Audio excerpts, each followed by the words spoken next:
देखिए, दिग्विजय सिंह मध्य प्रदेश के 10 साल मुख्यमंत्री रहे हैं, तो दिग्विजय सिंह शायद सरकारी दस्तावेजों को ठीक से उनका पंजीयन और उसको पढ़ना जानते। जीतू पटवारी जी ने न आओ देखा न ताव देखा, इसलिए जीतू पटवारी जी से हम कई बार हाथ जोड़कर प्रार्थना करते रहे कि भैया जीतू पटवारी जी, कांग्रेस की आंतरिक कलह के चक्कर में तुम जबरन किसी पर भी कीचड़ उछाल देते हो। बीजेपी विधायक रामेश्वर शर्मा ने कांग्रेस नेता जीतू पटवारी के आरोपों पर पलटवार करते हुए कहा कि मध्य प्रदेश के पूर्व मुख्यमंत्री दिग्विजय सिंह लंबे समय से राज्य का नेतृत्व कर चुके हैं और सरकारी दस्तावेजों की अच्छी समझ रखते हैं।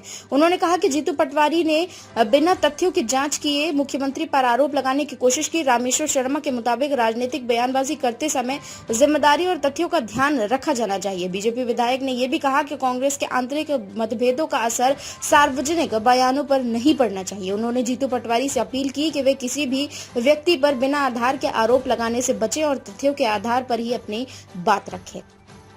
देखिए, दिग्विजय सिंह मध्य प्रदेश के 10 साल मुख्यमंत्री रहे हैं, तो दिग्विजय सिंह शायद सरकारी दस्तावेजों को ठीक से उनका पंजीयन और उसको पढ़ना जानते हैं। जीतू पटवारी जी ने न आओ देखा न ताव देखा, उन्होंने कहा कि मौका मिल गया है, मुख्यमंत्री पर अंधाधुंध वार कर दो, चाहे जो आरोप लगा दो। इसलिए जीतू पटवारी जी से हम कई बार हाथ जोड़कर प्रार्थना करते रहे कि भैया जीतू पटवारी जी, कांग्रेस की आंतरिक कलह के चक्कर में तुम जबरन किसी पर भी कीचड़ उछाल देते हो, किसी पर भी हमला कर देते हो।